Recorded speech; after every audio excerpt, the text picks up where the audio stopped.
buenas tardes, buenos días o buenas noches para los que nos están viendo. Quiero agradecerles por estar con nosotros el día de hoy, por presenciar esta charla. Quiero darles la bienvenida y que esperen de aquí en adelante mucha más información como esta. Estoy con una gran persona, con un gran amigo, con un hombre con el que hicimos una sincronización perfecta en los últimos años. Es un psicólogo, terapeuta transgeneracional. Eh, Él le gusta que le digan el cuidador del alma ancestral. A mí me parece un título muy agradable, muy chévere, porque, porque me ayudó a mí, ayudó a mi familia a que encontráramos nuestro ser, encontráramos nuestro camino. Y básicamente por eso nos conectamos tanto. Quiero que ustedes, a partir de estas charlas, sientan la confianza de escribirnos, tanto a Ricardo Matallana como a mí, para que empiecen a aprender más cosas sobre temas de psicología, sobre temas de su propio ser y sobre temas de ventas. ¿Quién eres tú, Ricardo? ¿A qué te dedicas? ¿Tú exactamente qué es lo que haces?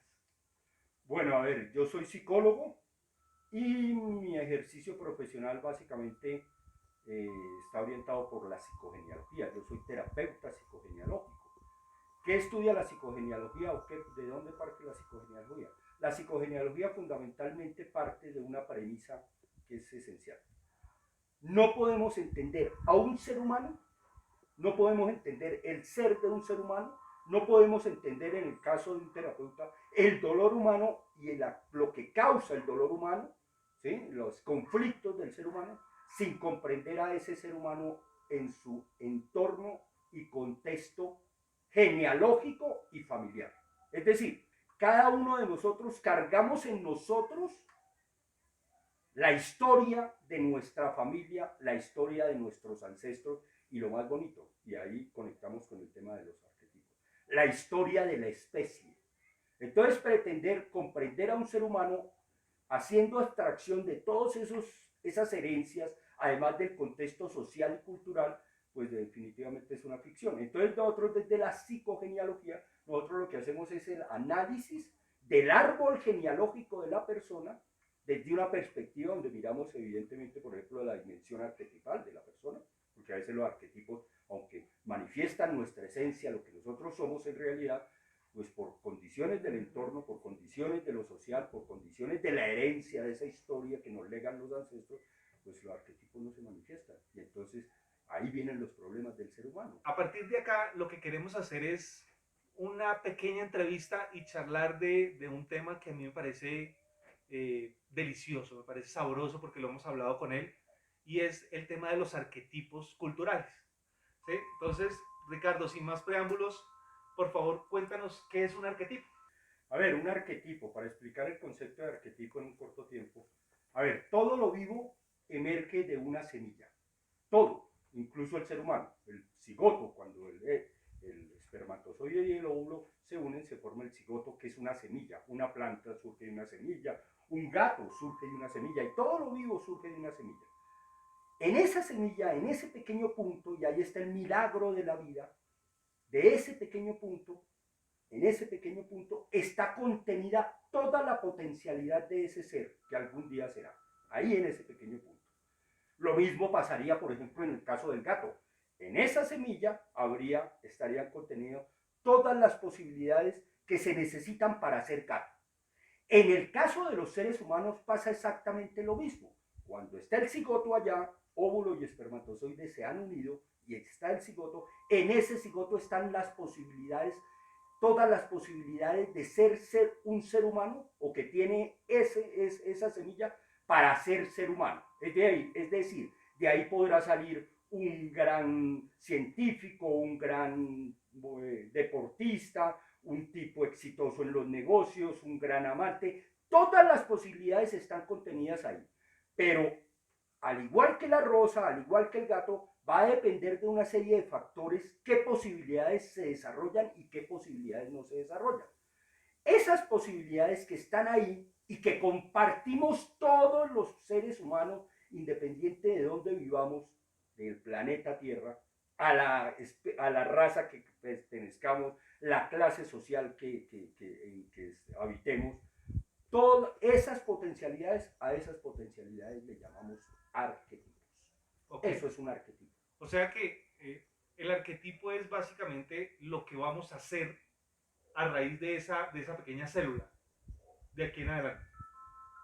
El arquetipo es una posibilidad de ser algo en la vida.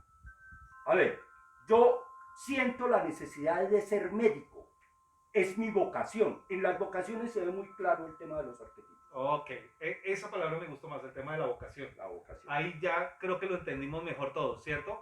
Eh, lo que hablábamos hace unos segundos, Ricardo, si tú no identificas tu arquetipo, si tú no haces un proceso de genealogía y no tienes identificado ese famoso arquetipo, pues va a ser muy difícil para ti que te desarrolles como un profesional totalmente completo, ¿cierto? Correcto, José. A ver, ¿qué es lo importante del trabajo interior? La OMS, la Organización Mundial de la Salud, ha advertido ya en varias oportunidades que la próxima pandemia, la próxima pandemia en el mundo, una pandemia mundial, no va a ser producto de un virus, sino la próxima pandemia va a ser una pandemia de depresión. Los índices de depresión están creciendo de una manera exorbitante en el mundo entero. El problema del está creciendo. La pregunta es ¿por qué? Desde esta perspectiva, básicamente, el ser humano, los seres actuales, vivimos, básicamente, nos secuestró, vivimos nuestra subjetividad, vive secuestrada por las redes sociales, por el entorno tecnológico, por las imágenes, por la publicidad, por la necesidad del sustento. Sabemos el problema que, por ejemplo, ahorita como emergió en la pandemia todo el problema de la pobreza, la miseria, que estaba tan generalizada, no fue producto de la pandemia, sino que estaba ahí, pero como que no la veíamos, pero emergió todo ese tipo de cosas y entonces ese mundo en el que vivimos nos secuestra hacia afuera. ¿Qué descuida cuando nos estamos secuestrados hacia afuera?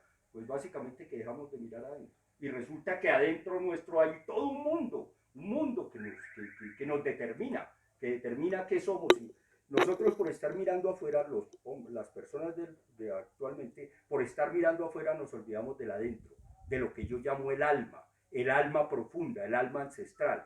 Y al descuidar ese factor interno, pues básicamente ese factor interno se resiente. Y ese factor interno se resiente y cuando se resiente manifiesta como que depresión, ansiedad, todo lo que le consultan a uno. Dentro de ese factor interno, en lo profundo, está la dimensión arquetipal. Y en la dimensión arquetipal, como vimos, pues están contenidas las potencialidades y la naturaleza que se manifestará en cada uno como deba manifestarse. Entonces, está la naturaleza, por ejemplo, de un médico. ¿Cuál es la naturaleza de un médico? ¿Qué es lo que busca esencialmente un médico? Y hablamos de un médico que haya estudiado medicina por convicción, no sanar. Por sanar. Esto es sanar. Luego, la energía que mueve a ese señor en el mundo es sanar. Hay ocasiones en que mucha gente en el mundo no llega a sentir ni a conocer su energía fundamental, lo que lo mueve en la vida, por muchos factores, que sería muy largo explicar, pero por muchos Básicamente factores. podríamos decir que un arquetipo es tu esencia. Exactamente. ¿Sí? Cuando se manifiesta un arquetipo en una persona, uno lo dice muy metafóricamente, esa persona está en casa. Porque sabe quién es, sabe qué quiere en la vida, sabe para dónde va y para dónde viene, y algo muy importante, lucha por eso, aún a pesar de las dificultades. Ve uno a la gente que lo hace y vuelve y lo hace y vuelve y lo hace, aún habiendo tenido dificultades, y uno dice, ¿y por qué sigue haciéndolo? Básicamente porque es su esencia, porque es una necesidad ya no cultural, ni que fue aprendida, ni nada, sino una necesidad que sale de su fuero interno, que tiene que hacer eso, así le cueste la vida. Yo los invito... Eso me lleva a una pregunta, para que hagas ahí un paréntesis pequeño, Ricardo. ¿Los arquetipos se manifiestan solos? ¿O tenemos que buscar de alguna manera que se manifiesten? Los arquetipos, como toda naturaleza, si yo siembro una semilla de rosa, que es naturaleza, como toda naturaleza, tiende a manifestarse. Es decir, la rosa tiende a crecer. Hay una tendencia. Hay una tendencia a manifestarse. Ahora, pasa exactamente lo mismo. Si yo siembro una semilla de rosa, ¿cómo se manifieste eso? Y en última, si se manifiesta o no se manifiesta, porque la semilla puede morir ahí y no manifestarse. Y no salir la rosa. Va a depender de qué mucho, del entorno, ¿no?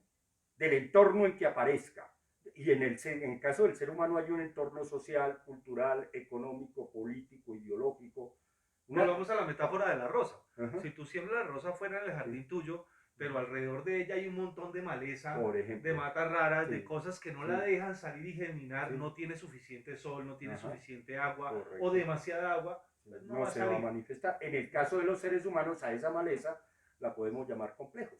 Y entonces los complejos son esos eventos de pronto traumáticos, a veces no tan traumáticos, un complejo no es producto de un trauma, no tiene que ser producto de un trauma tenaz en la vida, a veces son producto de traumas tenaz en la vida, pero el complejo es básicamente creencias que construimos alrededor de diferentes aspectos de la vida y que se van construyendo en la biografía. Y a veces esas creencias distorsionan tanto la visión de un determinado espacio, aspecto de la vida, que no dejan que lo natural en ese aspecto de la vida se manifieste en mí. Entonces pongo el ejemplo, por ejemplo, alguien que tiene una distorsión frente a la sexualidad. Entonces la sexualidad es pecado, es malo, es cochino, es no sé qué. Pues de manera natural todos tenemos un impulso a manifestar la sexualidad, al encuentro con el otro. Pero mi creencia frente a eso, totalmente distorsionada, reprime el impulso natural de que eso se manifiesta. Entonces vienen los problemas de anorgasmia, de impotencia, de no sé, incluso problemas que llevan a crisis psicóticas de personas que... O sea, y no sé si me equivoco acá y quiero que me corrijas, eh, los arquetipos debemos, si no se han reflejado, no se han manifestado entre nosotros, debemos buscar una persona como tú para que nos ayude a sacarlos adelante. Pues a ver, ¿qué hacemos para conocernos nosotros y saber qué somos y así saber hacia dónde vamos y qué queremos? Fundamentalmente el trabajo interior, el trabajo psíquico, el trabajo no solo con la dimensión superficial de la psique. Cuando me refiero a la dimensión superficial me refiero a los pensamientos, a las creencias, a mis actitudes, a todo eso que es evidente, sino el trabajo profundo, con aquellas dimensiones que posiblemente no son tan evidentes, pero que están ahí y nos determinan. Ricardo, volviendo un poquito al tema de los arquetipos y lo que hablábamos de la esencia de las ventas, eh, yo soy vendedor, que me considero o considero que mi descubrimiento hacia el ser un vendedor fue hace algunos años, más sin embargo, como te decía, estudié ingeniería de mercados, viví en ese mundo durante muchos años, pero realmente mi arquetipo no se manifestó sino hasta el momento en que empecé a entrenarme en ese mundo, ¿sí? En ese proceso de entrenamiento fue cuando descubrí, oiga, a mí me gusta vender, yo soy vendedor, me nace vender, me llena de pasión, me llena el corazón las ventas. Eh, si nosotros descubrimos ese arquetipo, si descubrimos el arquetipo del guerrero, el arquetipo del sanador, el arquetipo del constructor, por ahí leí otras cositas que el arquetipo del vampiro, que me quedó un poquito confuso, ¿sí? Si descubrimos el arquetipo del vendedor, ¿voy a lograr vender más? ¿Voy a ser mejor vendedor o voy a ser vendedor? ¿O definitivamente no me va a ayudar? A ver, los arquetipos son moduladores de la conducta, modulan la conducta del ser humano. Independientemente de que yo sepa o no lo sepa, siempre estoy modulado desde lo arquetipal, desde un arquetipo. Por eso me meto en líos a veces y no sé por qué me metí en líos. ¿Sí? Entonces, eso modula la conducta del sujeto. El arquetipo, como decíamos, como algo natural, va a tender a manifestarse, a manifestarse, a salir, ¿sí? Algunas veces no se puede salir porque están los complejos, los conflictos, lo que hablábamos ahorita, pero el arquetipo siempre va a tender a manifestarse. Y en el momento en que se manifiesta, ¿cómo se manifiesta? ¿Cómo se siente un arquetipo? Un arquetipo se siente como una energía. Cuando en psicología hablamos de energía, hablamos de emociones. Entonces, cuando un arquetipo se manifiesta realmente, pues básicamente lo que se siente es que se está a gusto en lo que se está haciendo, como que esto es lo mío, esto soy yo, ¿sí? Ojo, quiero hacer un paréntesis aquí pequeñito. Todo arquetipo tiene luz y sombra, todo arquetipo Ok.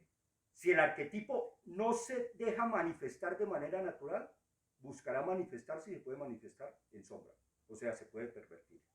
Se puede pervertir. El sanador que se pervierte, ¿en qué se convierte? En un charlatán de la salud. Eso es arquetipo Ok. en sombra. ¿Sí? Eso es arquetipo en sombra. Entonces, en todos los arquetipos hay luz y sombra. Pero ¿Cuál digamos que sería la sombra del vendedor? vamos a mirar eso. Digamos que el arquetipo lo podemos, para contestar lo primero que tú me preguntaste, digamos que el arquetipo se manifiesta de manera natural.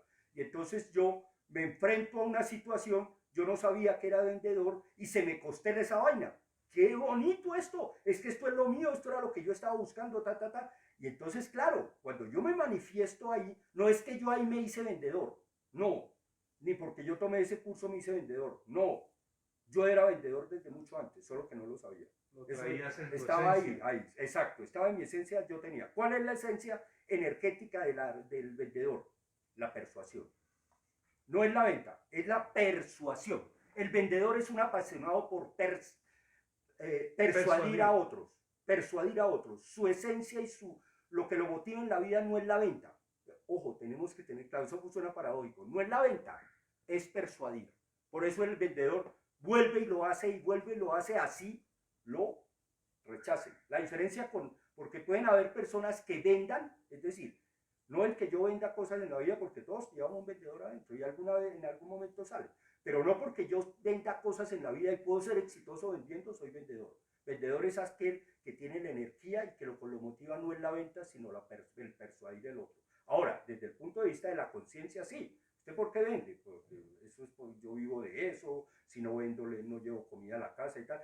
Pero lo que hay debajo de ese discurso y que él no sabe, muchas veces no sabe, y que sería muy bueno que supiera porque se potencia Que lo tenazmente, que identificara, lo claro. identificara y que sintiera eso, de que es que yo siento en la persuasión, debajo de ese discurso de venta, entonces es la persuasión. La persuasión es lo que está moviendo, es la energía realmente, Esa es la la emoción. emoción que está Eso es vendiendo. lo que lo está Sí, haciendo sí, moverse y sí. haciéndolo Entonces, sentir. exacto. Entonces a mí, por ejemplo, un vendedor lo rechazan 500 veces, pero a la 501 vende, huepucha, ya listo. Eso desapareció allá las otras 500. Sintió esa emoción. Alguien que no es vendedor, pues yo Hay no creo que una, llegue hay a que lo rechacen 500 veces. Alcanzará a las 50 veces. Y dice, no, esto no es para mí. Ah, no, esto no.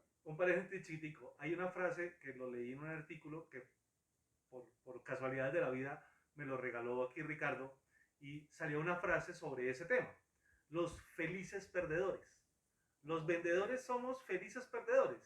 Intentamos 500 veces persuadir a nuestro cliente y en la 501 ganamos y ahí somos felices perdedores de 500 antes. Ese es un vendedor que tiene su arquetipo identificado, que sabe que lo mueve el tema de la persuasión. Cuando no tiene un arquetipo de vendedor, que fue lo que me enseñó Ricardo, ese no es un vendedor. Está ahí porque lo entrenaron, porque le fue bien, pero realmente no tiene identificado su arquetipo de vendedor. ¿Correcto o no correcto? Correcto, José. Y ahí, añado a la pregunta que me hacía anteriormente, José, ¿cuál sería la sombra del arquetipo del vendedor? Básicamente la sombra del arquetipo del vendedor es el embaucador, aquel que no tiene ética, que simple y sencillamente, porque el hecho de persuadir, pues yo persuado, ¿no? Y persuado, yo puedo persuadir para muchas cosas y puedo utilizar esa energía para persuadir al otro, pues yo trabajo en esto, pero también puedo satisfacer necesidades del otro, porque ese sería otro tema, pero también allá en el cliente también hay arquetipos y si el vendedor aprende a identificar arquetipos, pues tiene una ganancia impresionante. Pero si yo utilizo la persuasión orientada a manipulación del otro, a dañar al otro, ¿sí? Pues básicamente hay un vendedor ahí, pero está constelado en sombra. Por ejemplo el sanador, que se convierte en charlatán y empieza a vender hierbas que curan el coronavirus y se llene plata a punta de estafas. Ahí hay un sanador, evidentemente hay un sanador porque el tipo es la vida del tipo, solo que eso se consteló en sombra. Entonces, Sí, todo y han arquetipo. existido desde el principio de los tiempos, ¿sí? Claro, El claro. sanador que, y también lo vi en otro lado, lo leí en otro lado, El sanador aquel que hace muchos años te vendía el veneno de serpiente que curaba todo. Te Y curaba es veneno, ¿sí? exactamente. Pero te lo vendía de esa manera. Sí, Y supuestamente te sanaba todo y se vendía por montones. Sí. Eso sucede también en el tema de los vendedores y creo estar en correcta sincronía con Ricardo también en ese pensamiento y es, una cosa es persuadir y otra cosa es manipular, ¿sí? Tratemos de ser lo más honestos posibles y sepamos cuándo vendemos, a quién le vendemos, por qué le vendemos y a quién no venderle. Ojo con eso, ¿vale? Ya, por último, sí me sale una preguntita que quiero que la toquemos con mucha cautela, Ricardo, porque me lleva a analizar las diferencias de cómo venderle a las diferentes culturas, ¿sí? He leído mucho acerca de este tema y, por ejemplo, por poner un ejemplo, tú vas en un carro, con tu hijo al lado, vas en tu carro en Norteamérica, en Nueva York, en Estados Unidos, paras en el semáforo y al lado tuyo para una Homer H2 color naranja, bien despampanante, rines de lujo, vidrios polarizados, no ves quién es la persona adentro, pero si tú vives en la cultura norteamericana, tú lo primero que vas a decir es, hijo, mira, qué chévere ese carro, debe ser un basquetbolista, debe ser un rapero o alguna persona famosa. Sucede lo contrario en nuestra cultura. Si tú vas, o voy yo con mi hijo acá en el carro, paro en el semáforo y veo la misma situación, lo primero que nos atrevemos a decir es, uy, eso debe ser de plata mala vida, eso debe ser ilegal, eso debe ser de un narcotraficante, de un paramilitar, de plata mala vida, ¿sí? De dineros malos habidos. Y eso nos lleva a manejar ese tipo de cultura y ese tipo de lo que tú decías. Hay arquetipos tanto en las profesiones como arquetipos en el vendedor como en el comprador. ¿Cuál sería o cómo identificar realmente, cómo analizar realmente ese tipo de arquetipo tanto en el vendedor como en el comprador? ¿Qué le aconsejarías tú a un vendedor para que realmente pudiera identificar eso en el comprador? Ese momento de cultura. Sí, a ver, importantísimo tener en cuenta una cosa. Aunque los arquetipos son factores psíquicos, colectivos, universales, como dijimos al principio, forman parte de todos, absolutamente todos los pertenecientes a la especie humana, sin importar dónde vivan. Todos tenemos un sanador dentro. Ya vimos que se costele o no se costele, todos los seres humanos del planeta tenemos un sanador dentro de nosotros, una energía que orienta al ser humano a sanar. Ahora, aunque eso es universal, esos moduladores de la conducta son universales. A su vez, esos moduladores de la conducta van a ser modulados por la cultura. No es lo mismo ser sanador en Colombia que ser sanador en China. Yo hablaba la otra vez con un maestro chino de esos de medicina china y decía, por ejemplo, que en la cuestión de colocar agujas, en la China, el colocar agujas, cuando a una persona le colocan una aguja en la acupuntura, incluso sangra y no pasa nada. El sanador me decía, él, un chino de allá de la China, llegó aquí a Colombia y él tuvo que aprender de forma no muy buena que aquí no se podía hacer lo mismo la acupuntura allá que acá. Porque acá a él lo demandaron porque hizo sangrar a un paciente. Okay. Eso es impresionante cómo la cultura modula el asunto. Ajá. Entonces, trayendo este ejemplo al campo de las ventas, tanto el vendedor, arquetipalmente hablando, como el comprador van a estar modulados y determinados por la cultura, ¿sí? La cultura. Lo que es ser vendedor en Colombia, ¿cuál es el estatus, por ejemplo, socialmente que se le da a un vendedor? ¿Cuál es el estatus que se le da a un abogado, por ejemplo? Respetando las profesiones de todo el mundo y sí. Todo, pero hay estereotipos, ¿no? Entonces se dice el abogado, uy, cuidado con los abogados. Sí, cuidado con los abogados, pero el abogado en la forma de litigio aquí en Colombia es diferente a la forma de litigio, por ejemplo, en Norteamérica, porque el contexto cultural y legal es diferente, distinto. Entonces allá, por ejemplo, un abogado se sienta ahí, le cobra por horas. Aquí tienen tarifa de honorario. Sí. Son ejemplos. En las ventas exactamente lo mismo. Si el vendedor no tiene un conocimiento, y ahí viene como la respuesta a la pregunta, ¿cómo hago yo? Lo primero que tendría que hacer un vendedor, que es vendedor, y ya vimos que el vendedor no es el que vende, el vendedor es el que tiene una energía ya que se postela. Identificada. ¿Sí? ¿Qué es lo que tiene que hacer ese vendedor? ¿Qué es vendedor? tener un conocimiento del entorno cultural en el que está trabajando.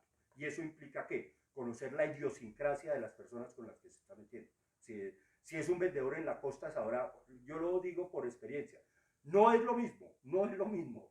Para alguien es sorprendente esto que voy a decir. No es lo mismo atender un depresivo en la costa que un depresivo aquí en Facatativá.